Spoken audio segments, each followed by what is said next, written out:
Good afternoon, ladies and gentlemen. My name's Jordan, and today we're going to be taking on a little bit of a journey.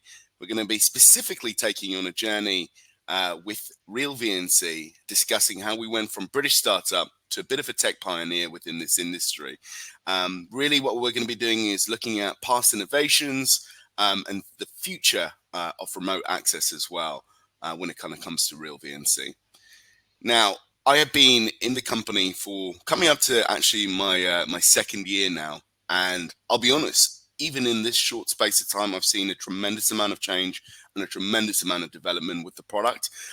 Primarily, what I do and where I work in RealVNC is from a business perspective.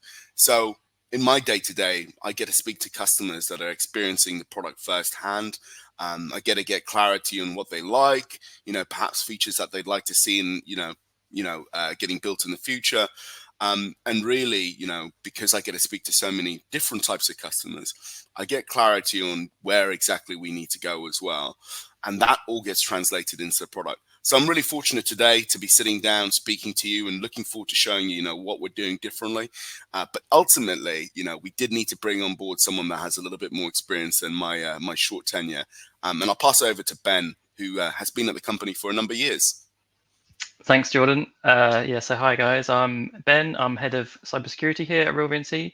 I've been with the company just under 13 years. I think it's my work anniversary coming up soon, and I was just looking at that photo there and thinking I need to make sure that one's updated for the next webinar that we do. But yeah, I'm hoping to bring some stories about how the company has evolved over that time while I've been here.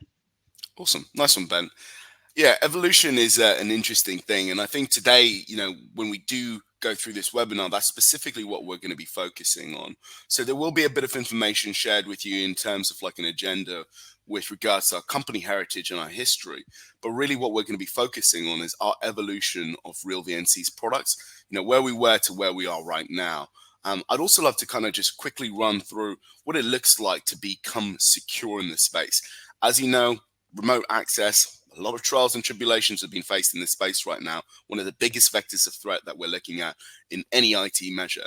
And really what we want to be doing is giving you clarity on what we're doing differently in this space. We've had some really exciting developments at RealVNC as well. There's been, products that have been purchased. There's been an expansion into the USA. So we'll also be diving into what that looks like. And finally, because again, you do need to see the finished product, right? We will be giving you a full product demonstration of our two powerful products, RealVNC Connect and RPort as well. Now, when we look at the history and the legacy of the company, we've really come a bit of a long way. Ben, why don't you tell us, where we started and give us a little bit of insight into the company? Obviously you've been here, you've seen it all. I think you were, one of the first employees at this company when we kind of look back all that time. So yeah, give us some clarity as to what's changed and where we came from. Yeah, so on the left there of the timeline, 2011, that was just after I joined, was the Queen's Awards for Enterprise. I remember that well. We had a cake day in the office. This is when we were based in an office on Hills Road in Cambridge, just near the train station. And it's one of those things where everyone was excited, everyone gathered around in the kitchen, and of course we had a reason to celebrate. And that kind of tradition of having a cake day was something that continued on for many years, and we still have it now, and we still have cake and champagne to celebrate the big things that happens at the company. Now, this was a little while ago, but do you remember what flavor cake it was, Ben? I don't know, strawberry.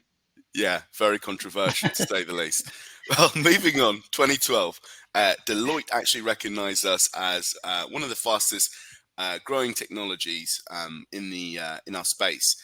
So we got recognized as a Technology Fast 50. And in 2013, we were actually awarded the Royal Academy of Engineers McRoberts Prize, which is quite nice and prestigious. Ben, what happened when we launched that core product, though, when 2016 rolled up? Yeah, so 2016 was a big milestone for the company. That's kind of where we went from, evolved from this open source VNC, this VNC that even now to this day, lots of people kind of remember us as that product. And we launched our VNC Connect product, And of course, this was a big change because it went from having that kind of direct connection. And in fact, I remember one of our first big customers was a telecommunications company, and that change from having to open firewall ports and configure things to then having this instant access where you just click connect and you're through. That company was one of the big advocates for the change, because it meant that it completely changed their help desk flow to make it much easier. Interesting. And am I correct in saying that obviously in terms of evolution as well, we started trying to broaden our horizons with just how many different types of devices we could actually connect to, right? And on top of that, am I correct in saying that Raspberry Pis were actually distributed with our technology as well in 2017? Yeah, that's right. So yeah, RealVNC Connect included in the base Raspberry Pi OS image from 2017, which is obviously something great to happen. Awesome. Now, we are going to move on a little bit here, but in 2019, we also launched high-speed streaming. There were, a bunch of updates when it kind of came to the audio that was supported by VNC Connect. And the big and exciting news, which was Living Bridge in 2021, actually, acquired us. So from a business perspective, you can look here at the timeline. There were quite a few chops and changes as we went through. And I think what's kind of really clear to see is that we have been on a little bit of a journey. And I mean, Ben, I was looking at this picture the other day and it gave me a little laugh. You look a little bit younger there, and the product definitely looks a little bit younger as well. Talk us through what we're looking at here. Yeah, for sure. So the photo there on the right was taken when I just joined the company as a software test engineer. So that was my role originally. And this is when I was testing the hosted services. So that's the services on the back end that powers our cloud-based VNC Connect product. And there's our office in Cambridge, looking bright-faced and happy to be there, really. And on the left is just an example of our product from way back into the day. So this is our VNC Viewer from, I think that's a 2008 build. So obviously fairly old now. And again, we've mentioned that sometimes when we're out at conferences, I talk to people and they say, oh yeah, I know RealVNC. I used it way back in the day. And this is kind of what they remember. This is the image that they have in their head. And obviously, hopefully we'll show you guys that we've evolved a lot from there. Yeah, it's funny that you say that. Again, I speak to a lot of customers day in and day out, and all sorts of varieties of customers as well. From the smaller businesses that are just getting up and running, that need to just connect to their devices, all the way to enterprise manufacturers that need to control thousands and thousands of devices simultaneously. They all kind of picture and remember this original viewer. So when we do show them the product, I think there's always a little bit of surprise in their voices when they see just how far we've come in terms of evolution. Let's talk about open source for a second though, Ben. That has been for a very long time, I guess, a little bit of a stigma when it kind of comes to, remote access. But actually, our roots were in open source. So can you tell us a little bit about what tools actually exist that are out there, what they look like, and perhaps what some of the limitations are with some of the open source models that are also VNC? Yeah, sure. So as you mentioned, we've originally released way back in the start as open source project. And this meant that there has been, various forks as what happens with source code. And different projects building up from this, Tiger VNC, Type VNC, these kind of things all evolved from that original VNC source code.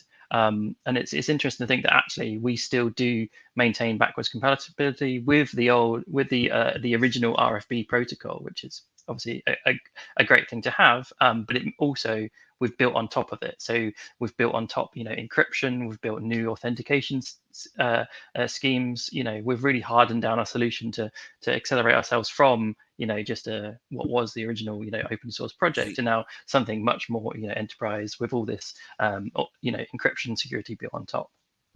Awesome, thank you. Now, Ben, what's really interesting, picking up from that open source conversation that we've had, when we talk about the commercialization of a product, becoming a product that is geared towards being sold to a range of different businesses, you have to have a lot of flexibility. And one trend that we started seeing across IT is that the demands on IT are actually growing, but IT teams aren't. 83% of CIOs say they will have to achieve more with less.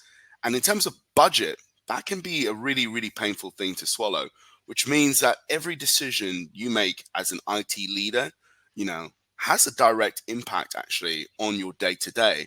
And remote access, which seems like it should be a very simple and straightforward thing to do and to purchase, can have so many underlying complexities that it can make your life a little bit of a nightmare when you do come to have that final decision.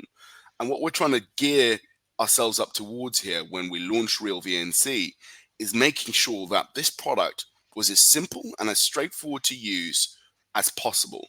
And on top of that, from an IT perspective, we wanted to give the people that were actually purchasing this product as much support as possible. We don't know where their journey in terms of like product lifecycle will go. And that's why in 2016 to 18, RealVNC made a conscious decision to support a wide range of different operating systems. So when we look at Linux, Ubuntu, when we look at MacBook, iOS, Android, all of these different things were taken into account when we decided to actually grow the company out. And that gives a lot of businesses the flexibility they need in terms of making sure that they can manage the entire, IT estate. In 2016 to 18, we also integrated the address book in the viewer. We launched, obviously, VNC Connect name and a server that supports MFA. But Ben, you were here in this period of time. What was it like seeing all these different kind of products pop up? And seeing RealVNC go from what was an open source product and project into really transforming into a more business focused product as well.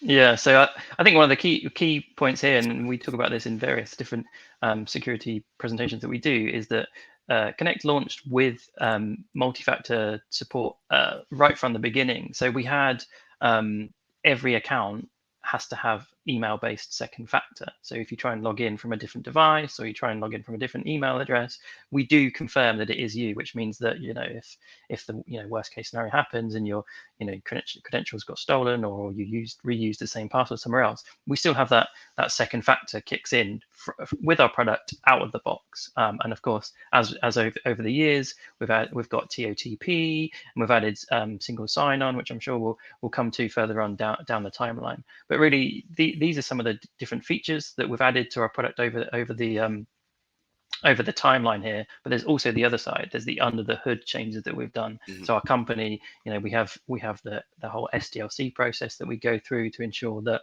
our product is designed with security in from the start. So when a new feature or functionality comes up, we ensure that I'm involved and the designs have security features, thought about from the beginning, right through testing and then obviously through to deployment and release.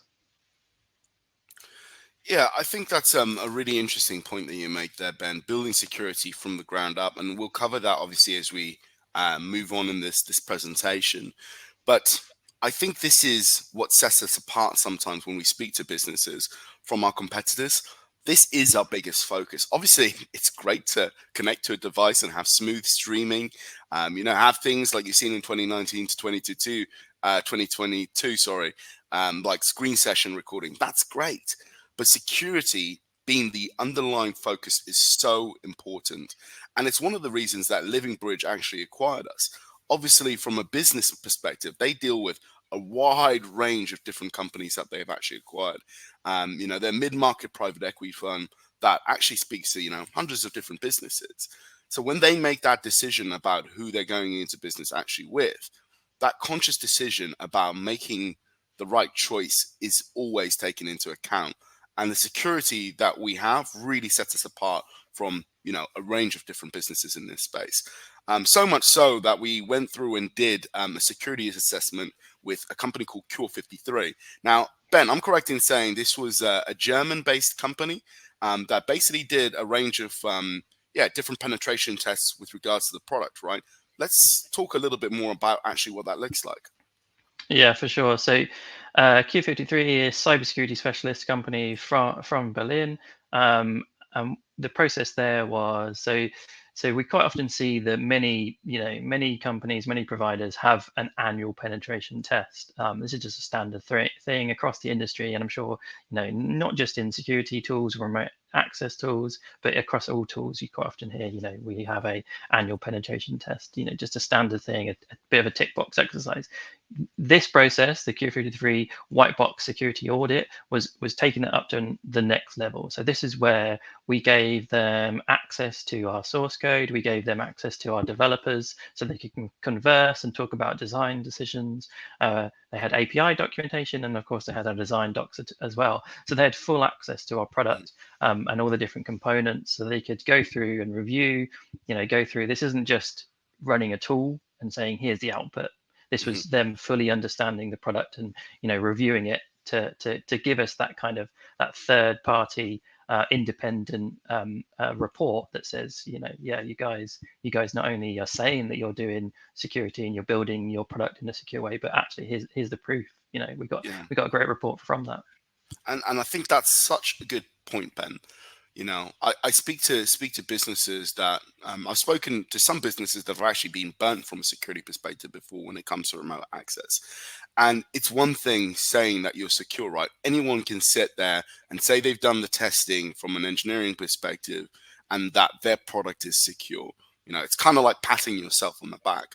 It's a whole different thing entirely to open yourself up. And it's almost quite a vulnerable thing, actually. Open yourself up to an external company and let them tell you where the faults lie. And I think that's ultimately really, we're talking about what sets us apart here from competition. I think that's one of the key things that sets us apart here. Having that ability to say, you know what, we weren't perfect there, but let's try and fix that. Let's try and address the problems that we're seeing firsthand so that we can basically patch up, what could potentially be a couple of leaks in security. Now, this is, kind of where I guess I stepped in. 2022, fresh face and eager and excited to be part of RealVNC's journey. And let me tell you, in this year, it was quite the journey. We had, I think it was 2 years ago, acquired a company called RPort. Now, RPort, we'll dive into that in a second, I want to say it was a bit of a different venture for us. As you know, RealVNC, we specialize in remote access. RPort works across a wide variety of different OS and device platforms and allows you to basically control your entire IT infrastructure through one simple and easy to use console, from deploying scripts, to patch management, to getting a clear understanding of, which devices are running, and really just monitoring and controlling your entire IT infrastructure. And when we paired that with RealVNC Connect, we created what was called RealOne, which was basically a bundle up service where you get the best of both worlds. You get the power of RealVNC Connect, which again, at this point, has been running for over 20 years. And then you also get the power and the speed of RPort as well to manage that entire IT estate. And we realized, again, because we were picking up a lot of traction in this space and getting some really great feedback from, this new model that we were working on, that actually maybe it was time to focus and launch the business in the US. And we wanted to do it for a couple of reasons. I think the main one being is we wanted to be as close to our customers as physically possible. We wanted them to speak to a team that understood the pain points that they were going through. And we ended up hiring a few, I want to say, killers, but they are some of the most talented, business savvy, and intelligent people I've met when it comes to remote access. They've been in the space for a long time. They understand it inside and out. And more importantly, they have some of the really best conversations I've seen in terms of understanding what the US market needs. And really, as a result of that, we went on a bit of a journey this year. And we ended up with something that I think is incredibly important, Ben. And it took a hell of a lot of work to achieve and to do, which was the ISO 27001 certification. Ben, talk me through that insanity and what did it look like to, again, push those boundaries with regards to full security? Yeah, so as we mentioned in the previous slide, we got that investment from Living Bridge, and it's great to have that drive from the top, that focus on security right from the top, because it means projects like this can get funding. So some people, when you're looking at a product and you're reviewing a service, it may say on the website it may say ISO 27001 green tick, and that's it. And it kind of it's crazy how just such a massive project, such a big, internal project that we had to go through just has that, that tick box on the website to say, yes, we've got that. But really it's a kind of project that spans the whole company. So all teams, HR, marketing, development, and it's policies and processes that you build on and you create, and then the company follows them going forward. And again, it gives us that certification that we can say, yes, we're certified with ISO 27001, which proves again to the outside world that we are doing these processes, we're following the right steps to ensure that our product is built with security in mind. Fantastic. Yeah, thanks for that, Ben. And I think what's really interesting as a result of that is that our customers feel like they can trust us. And again, we talk about customer experience, and we have talked about it in quite a few different webinars. But right now, it's clear that existing remote IT management solutions don't really make their lives easier, which sounds like a crazy thing to say. Oftentimes, they can be complicated, take time to deploy. They have rigid deployment options. But like you said, they don't always prioritize security. And sometimes something as simple as just, I want to connect to this device can be filled with so many non-essential features that they almost hide from actually what the truth is, which is we just want to build, a good, straightforward product that is easy and comprehensive enough to support an entire IT network and user base. And that's where RealVNC evolved. We wanted to offer businesses the choice of connectivity, multi-platform support, giving them the ability to connect to Android devices, Apple devices, but also to access devices inside and outside their network, because some businesses have a wide range of different requirements. Ben, I'd love to get your opinions on actually just how important the choice of connectivity is for a lot of the businesses that are out there. And really just from a security perspective, why it's important to give businesses the choice when it comes to actually how they want to deploy. Yeah, thanks. So I think one of the key points about this cross-platform support that we talk about, we support Windows, Mac, Linux, Raspberry Pis. The key point here is all of these are first class within our company. So we have different teams, different development teams working on these different projects, but they each have dedicated QA members within the team, and each team goes through the same processes. So we've mentioned the SDLC, we've mentioned the software development lifecycle, which is a process which ensures that things like security are thought about right from the start, from that initial designs. The same happens across the board. The same happens with our clients that are built for the Raspberry Pi. The same happens with the clients that are built for our iOS and Android devices. So it's really one of these concepts that everything, no matter which OS you are running, those same considerations have been happening across the board. So I always think that it's quite nice, Ben, to jump into a bit of a customer success story. We work with Pratt and Whitney in Canada. They had 80 global test facilities with 400 members of staff that required test facility computing assistance. And RealVNC allows the test facility computing team to remotely support staff, which sounds like it should be a straightforward thing. We speak to businesses like this day in and day out that say, actually, in terms of their current deployment solutions, it gets actually a little bit more complicated. But what we got in terms of feedback from Pratt and Whitney was just, I'll be honest with you, it was awesome. They basically said that RealVNC, the remote access software, is a real game changer for them. It's indispensable. And to kind of receive feedback like that from, a company like obviously Pratt and Whitney, really just goes to show just how far the product has come from that open source, I want to call it project, to where we are now. It really has come in kind of leaps and bounds. Now, this is where I kind of get very passionate, because when I first joined, RPort, I want to say, was, I guess you could say it was my baby. I was charged with basically taking RPort to market.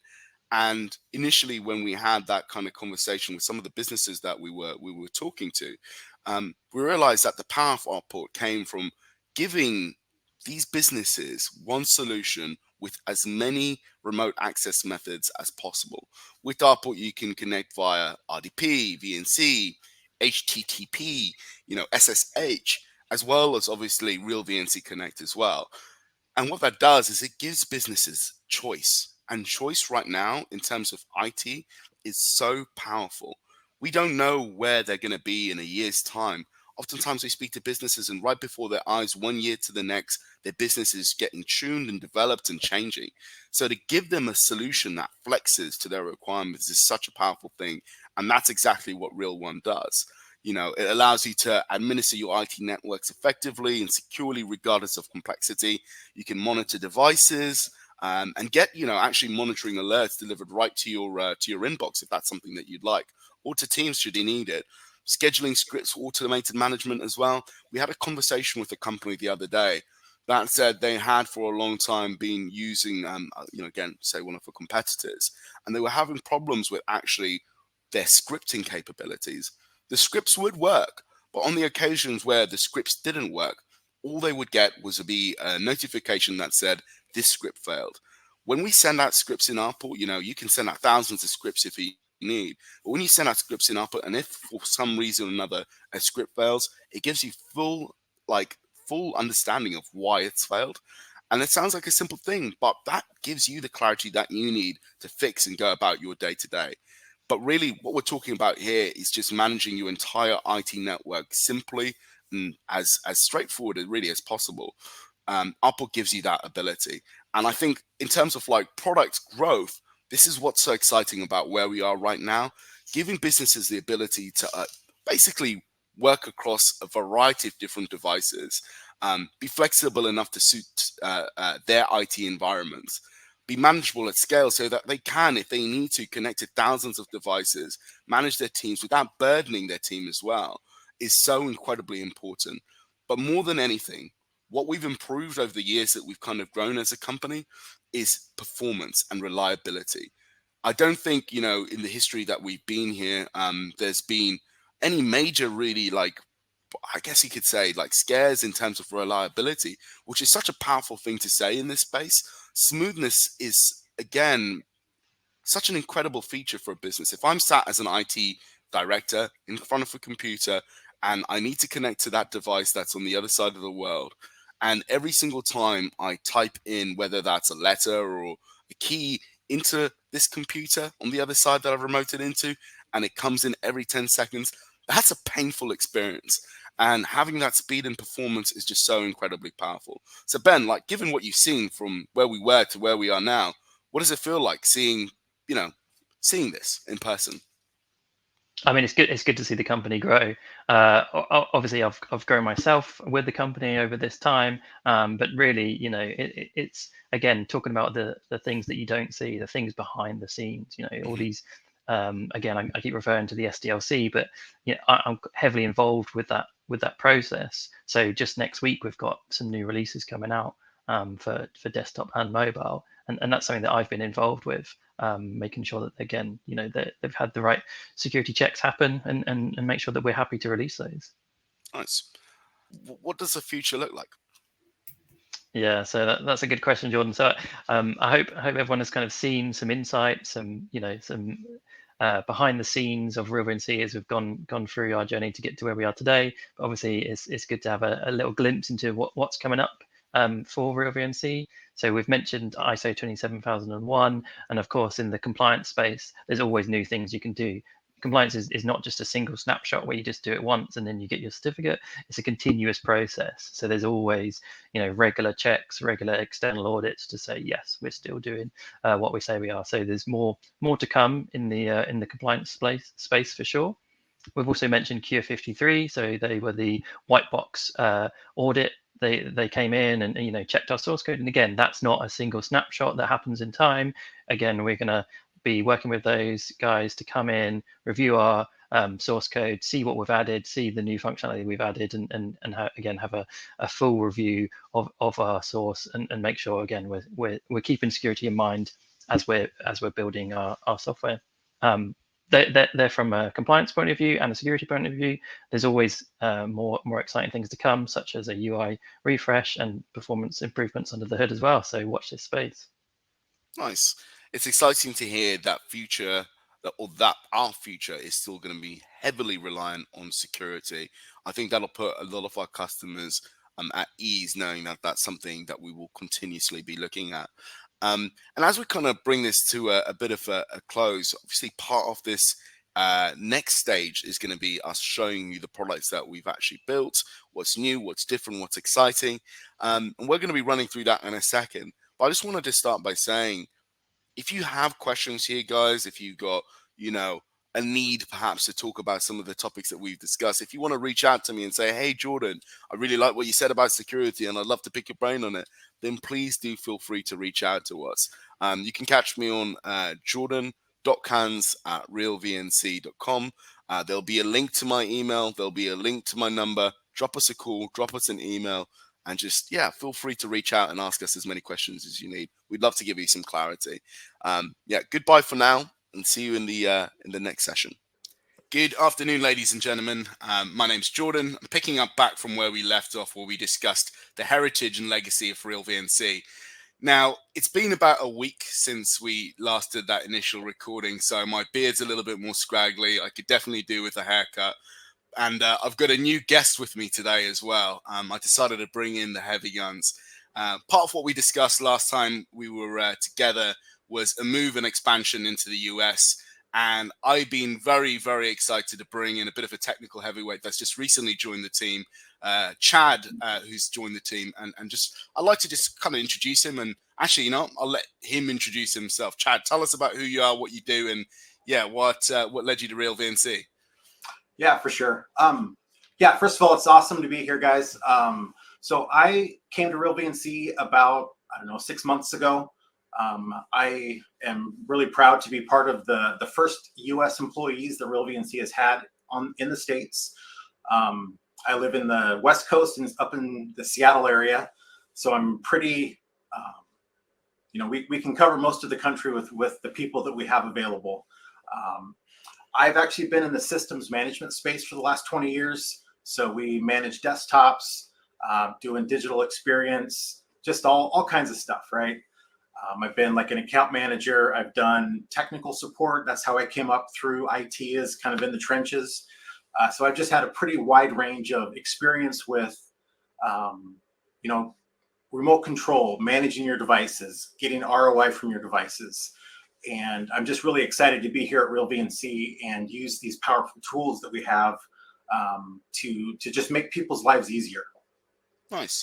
And when we talk about like ease of use, Chad, one of the key things that I think sets RealVNC apart from its competitors is it really was built from an IT perspective for people within the industry. And that sounds like a silly thing to say, but you know it as well as I do, looking at the scope, the landscape that's out there, sometimes there's a lot of features that you just simply don't need, things that you're never, ever going to use. But RealVNC, we've really tried to stay as true to the product's first vision as possible.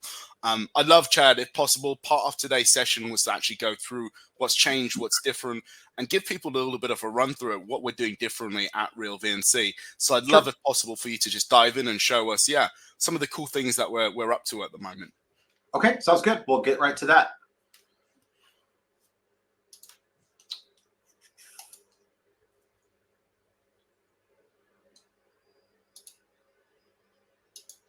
Okay, I'll go ahead and share, and let me know when you guys see what we're doing here.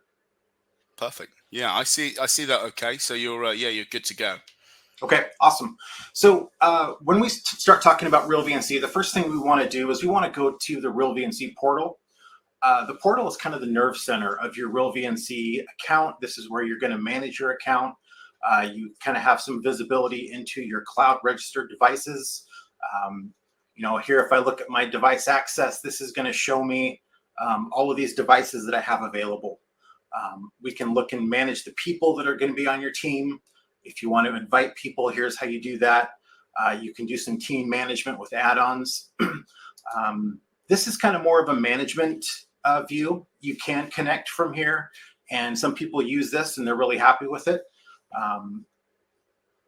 What I like to point out too is when we're talking about these devices and computers, we can set up groups. We can manage who sees which computers according to their role, according to which permissions they have assigned.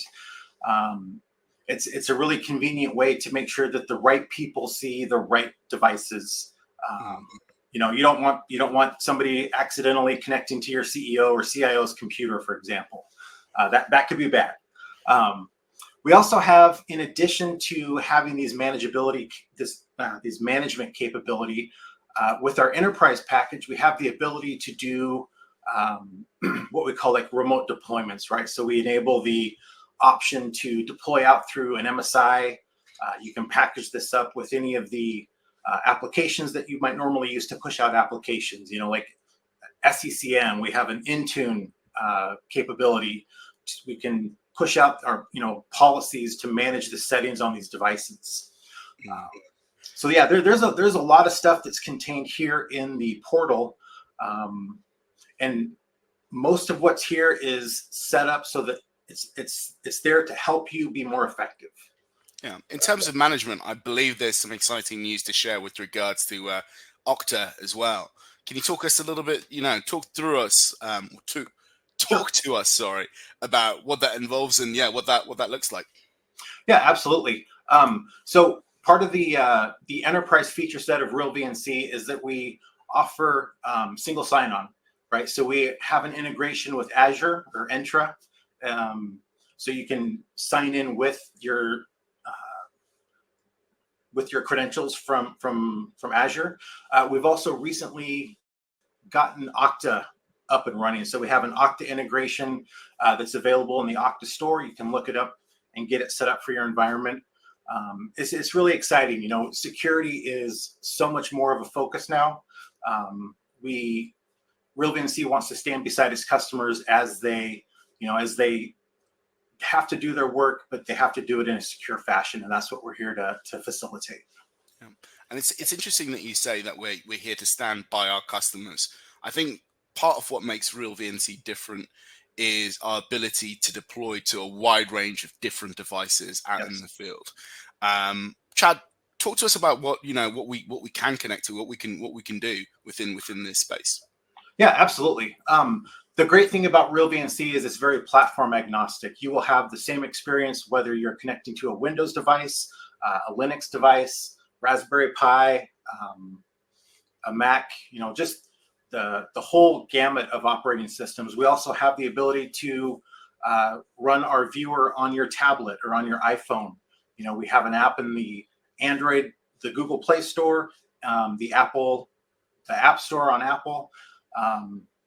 And it's just really great. You can connect and check on your devices. If you're home watching a TV show or out to dinner, I don't know if your family will like it, but you can check in and keep connected to your assets wherever you might be.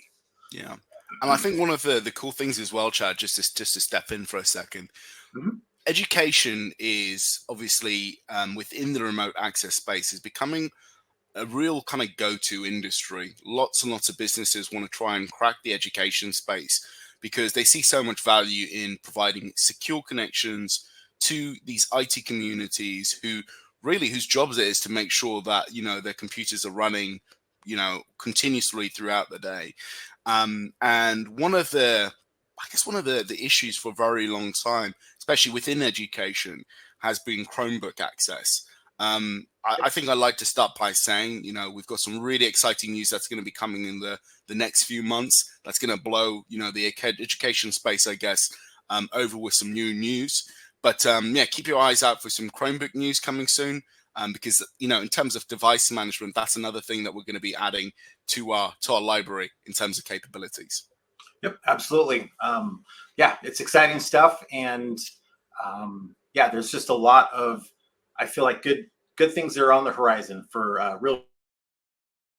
RealVNC that we have the privilege of supporting. Nice. I'd be really, really interested, Chad, in actually seeing what the viewer looks like at RealVNC. Can you talk us through, what it looks like to actually make a connection to one of these devices? And perhaps maybe some of the various forms that we can actually connect to devices, because there's two really, core products that we have. We've got obviously on-demand assist, and then we've obviously just got the standardized VNC Connect as well. So can you talk to us a bit what they are and what kind of makes them a little bit different? Yeah, for sure. So this is kind of where we do most of the work for RealVNC. This is the RealVNC Viewer. So this is a client-side application. This is going to, it does one thing. It does it really well. It's easy to use. This shows us our devices that we can connect to. There's a couple kind of different kind of key features that I want to point out. The first is the address book. So this is going to kind of keep track of all of our different connections that we've made.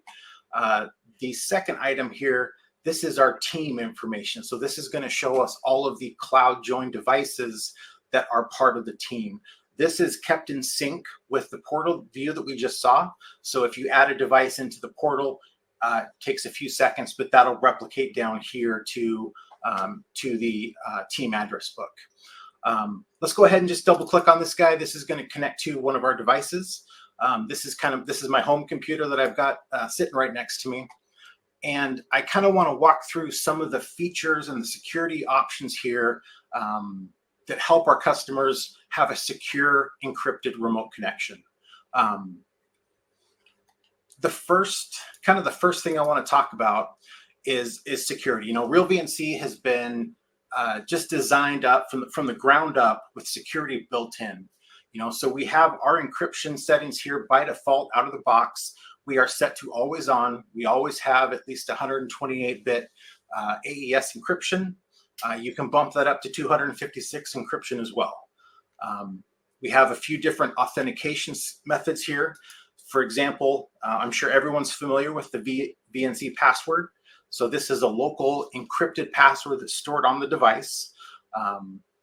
You can also sign in with your Windows username and password. You can do single sign-on like we mentioned with Okta and Entra ID. You can also set it up with Radius, certificate pass-through, and I like to use the dual authentication. So I have kind of an additional layer of security built into to my connection. So I've got my Duo set up. When I try to connect, it throws a push prompt up, so I know that when I'm connecting to that device, I can be assured that it's a secure connection and nobody's getting in there that shouldn't be, having access.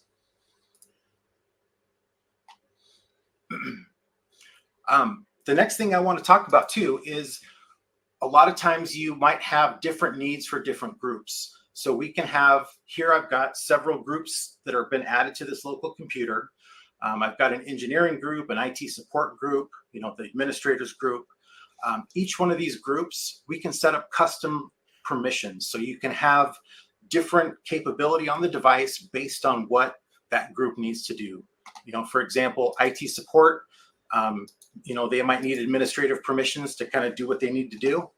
Engineering, they might need a custom set of permissions. I've worked with customers that want to make sure we can't copy paste. They want to lock out or secure the information that's on that device. So yeah, there's a lot of cool things you can do as far as these permissions go.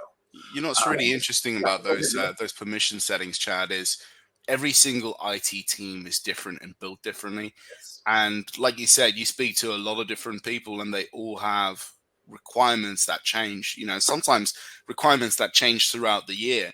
Teams grow, teams adapt. You have new people that are coming in, and not everyone is going to have the exact same permissions and controls that they need to get access to that device. So to have that extra level of, granular ability to control exactly what an IT technician does, I think that's a really powerful feature. Yeah, it's awesome. A lot of our customers use this to great effect, right? They have, their help desk team. They might have guest access enabled. You can have a training session where you can set the permissions so that you can have multiple people connect in, but people can't move the mouse, so the presenter is able to to effectively run a training session. Screen recording is another great feature. So you can set some screen recording options here. If you decide to do that, you can record them. You can share them to a network location. You can store them on the device. You can have it set to record every time if you want to keep an archive record of that. There's just a lot of great features that kind of empower our users and empower their management teams to support them and help them have a good experience. Yeah, it's again a really powerful tool. We speak to a lot of MSPs, and everything has to be audited.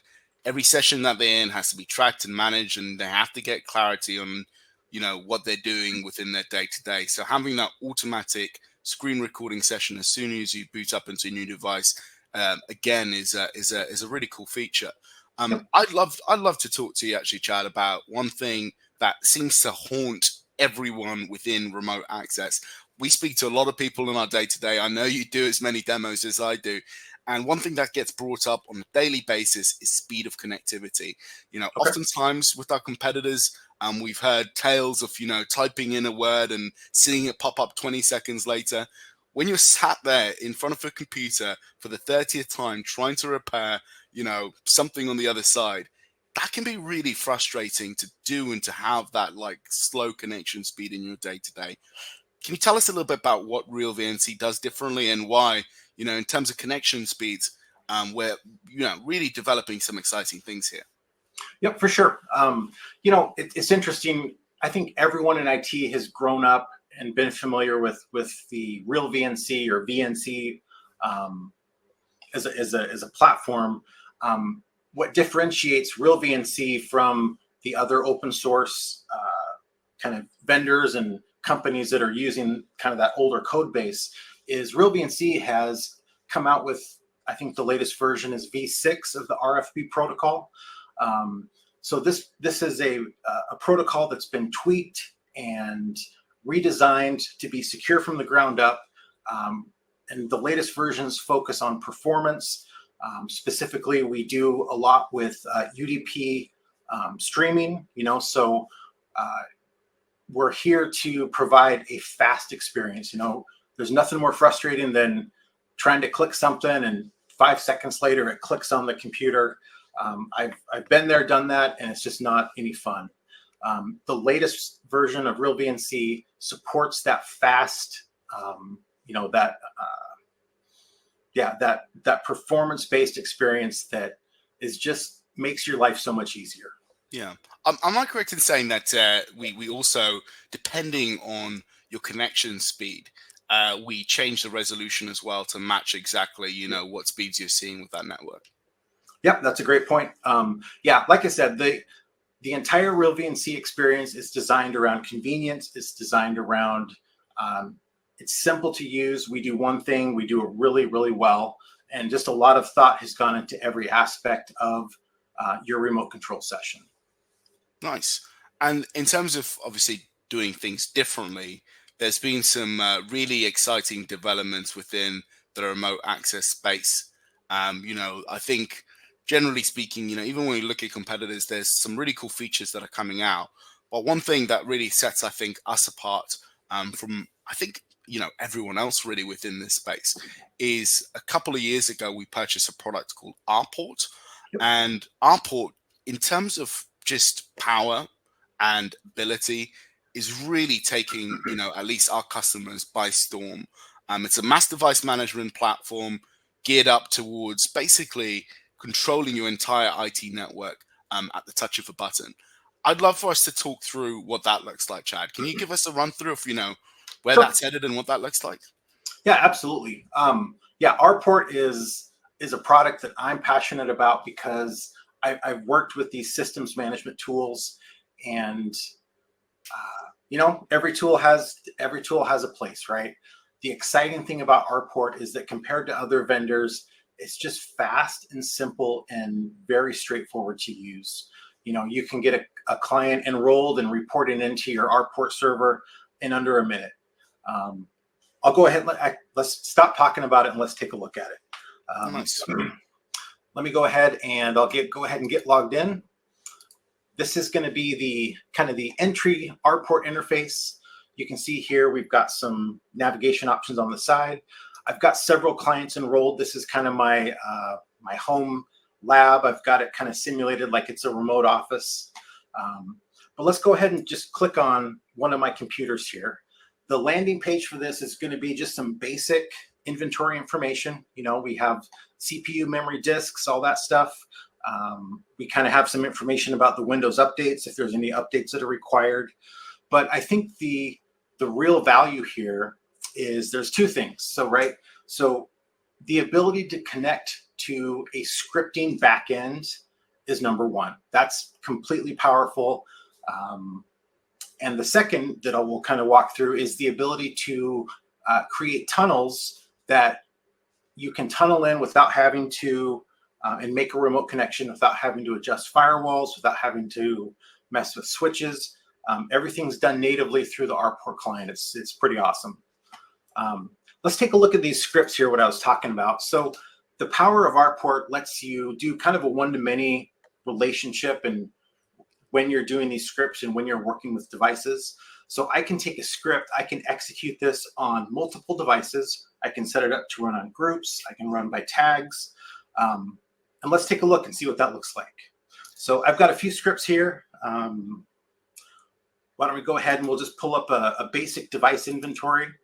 So this is a PowerShell script that I've got running here, and I'm going to go ahead and set this to run on just a few different devices here. And those devices that you got on your right hand side, you've created those groups, obviously, right? Yeah. So these are just the individual devices. You can do client groups. You can set some matching parameters, or you can do tags. For this demo, we're just going to pick these individual guys. Yeah, let's go ahead and just execute this script. It's going to run on these 3 individual devices. And what we should see is the green, the green indicator that says this was successful. So when I pull this up, I can see here, I'm getting just a real basic set of inventory information, through that PowerShell script. And if I come over here, I can see this information as well. So you can see it's just a really easy way to be able to interact with these devices. This PowerShell script we're running as administrator. It's just very convenient for a help desk that, let's say you don't want to disturb the user, you don't want to interrupt what they're doing. This is a perfect mechanism to be able to work on the device, to do these administrative tasks without, interrupting your workforce. Awesome, thank you. I've just had a thought, and I think what we've just demonstrated here, ladies and gents, is a script that has worked, a script that has gone through okay, and we've received that green tick. And I think we all know that actually day to day within IT, it doesn't always work like that. Sometimes you do get script failure. I was speaking to a customer the other day, and they were using an RMM tool to deploy scripts out to their customers. And they often said that actually when a script fails, they had no transparency on why that script failed. It's really important to note that we give you full clarity every time something goes wrong. So from a management, device perspective, if you were to take the time to launch a script out to, 10 different devices and then failed on a couple, you'd be able to pull through basically a bit of a transcript to actually see what was going on. What are your thoughts on that, Chad? Given obviously your work within this space. Yeah, it's really invaluable. It's very handy to have that. It's very handy to be able to kind of see what's been going on the device. We can kind of walk through some of the other features here. I mentioned the tunnels. What that does is this is going to allow us to create and go to some of these devices. For example, I've got this is my home computer again. I've got a tunnel set up here so that I can establish a RealVNC connection through RPort. I go ahead and run this. I'm going to get a little prompt that asks if I want to connect. And it's going to call RPort. It's going to say, yeah, there's a little, somebody's already has a session going. We'll just continue, and I'll put my login credentials here. You can see I've got that dual push enabled. I'll go ahead and push that to my phone. Approve that. And now I'm in my device. I didn't have to touch anything. I've got this hosted on an Azure VM. I'm accessing it from the internet, and it just was a here to there to my home computer very quickly, very easy. There's another kind of cool functionality that we can do with these tunnels. What type of tunnels can you create out of curiosity? Oh, yeah, a great question. We can do a lot of different kinds, right? So we can establish an RDP connection. We can do an SSH connection. That's what I was going to show. I've got a Red Hat box sitting on my virtual lab.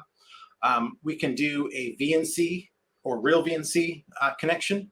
And then we can also connect to any kind of service, or we can do service forwarding. For example, if I wanted to connect to a printer's network interface, so I go to the printer's website, I can't access it from my home computer, right? That's on a different site, different network. What I can do is I can set up a connection with one of these computers. It has the ability to access that printer's management website. I can create the tunnel that allows me to connect from me to that computer to the printer's website kind of instantaneously without having to make multiple connections. It's cool stuff. Let's go ahead and take a look at the Red Hat server. So I've got my Red Hat server here. It's a virtual machine. We'll go ahead and put a tunnel in here. I've got a couple different ones created. And let's go ahead and see what that looks like. I'm going to put in my username. And you can see here, I've got my Windows PowerShell popping up. It's going to try to connect. It should prompt me for a password here. We'll go ahead and say yes to the fingerprint here. Okay, so now you can see I've got an SSH connection into my Red Hat server. Again, I didn't have to mess with firewalls, with ports. We were just able to establish native connectivity with the RPort client. Wow, that's really cool. Really cool. It is. I'm a huge nerd, and this stuff just makes me happy. So, yeah, it's awesome. Yeah. What else? What else can we talk about with RPort? I know there's a lot of different features here.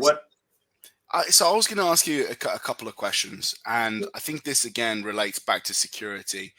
Right now, as you kind of saw with VNC Connect, we are having a bit of a transformation in this space, just given the fact that remote access is becoming one of the biggest vectors of threat that are currently out there. And one thing that I continuously have getting thrown in my direction is, what does it look like to actually get control of your IT, your IT team? So can you talk to me about some of the permission control settings that we have in RPort and what that looks like? Because, I'm looking at this here, and I'm guessing you can do, if you can deploy out to thousands of devices at the same time, singular script, I'm guessing you can do a lot of damage in one go. So what does it look like to actually just curb that and make sure people have the right credentials? Yeah, that's a great question. One of the things we can do is we can set up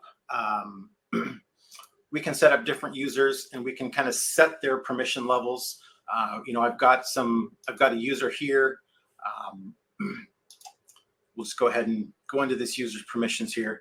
So I can create groups. I can assign groups the option to give them access to different devices, different device groups. There's a lot of capability to do that. Yeah. So if you wanted to, you could potentially block, one user from creating a tunnel. You could stop one user from doing a script. You could have that level of granular access with it. Yep, absolutely. I don't have much set up here just because it's usually me doing a demo, and I just, going in as admin and having all that access is typically the best way to show the product. But you're absolutely right. That is something that is supported and recommended, for a production environment. Nice. I think what's really cool about all of this, and this is perhaps this is me singing too many praises towards RealVNC. I've only been here for 2 years, guys, so don't beat me up about it. But I am very passionate about this product, and the reason I am is because we seem to make people's lives a lot easier when you've got the ability to remotely connect to a device with RealVNC. And really have that extra layer of security every single time you make that connection. That's awesome.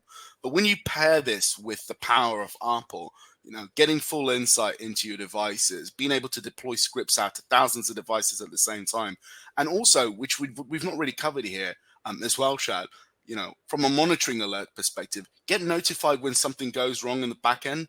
Those are all incredibly powerful things that really, from a business perspective, make a massive difference. So I'd love to know, Chad, what does monitoring alert looks like? And, with some of those scripts as well, is it possible to schedule them in advance? How do we make our IT teams' lives as easy as possible?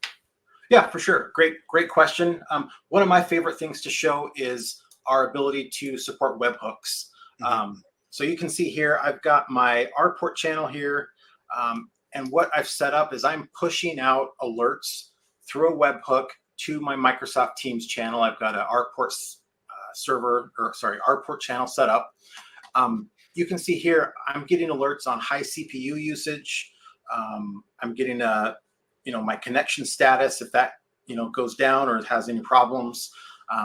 We can send these alerts in. You can determine what you want to alert on, and you can do that with a tool like Teams that every single person in your company and your help desks is using to just give 100% visibility into your environment. We can also, if we go into our clients here, let me just pull my guy up here.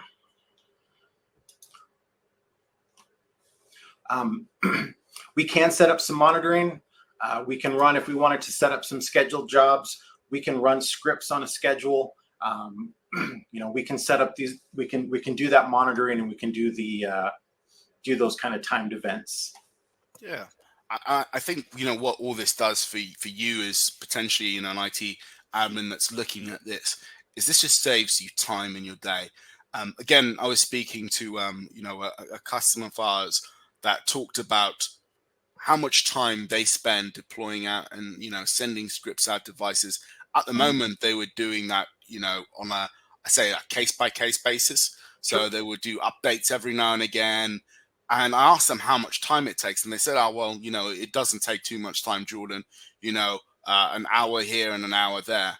I said, well, an hour here and an hour there, what does that look like if we could give you back that time? What will that look like if you could do, 500 computers in one go? And when we looked at it, you add up an hour here, you add up an hour there. At the end of the year, you're looking at, a significant amount of time that you're spending doing things that should be straightforward and easy to do. Yeah. It should be straightforward and easy to run an update. It should be straightforward to get some information about those devices. And oftentimes it's not.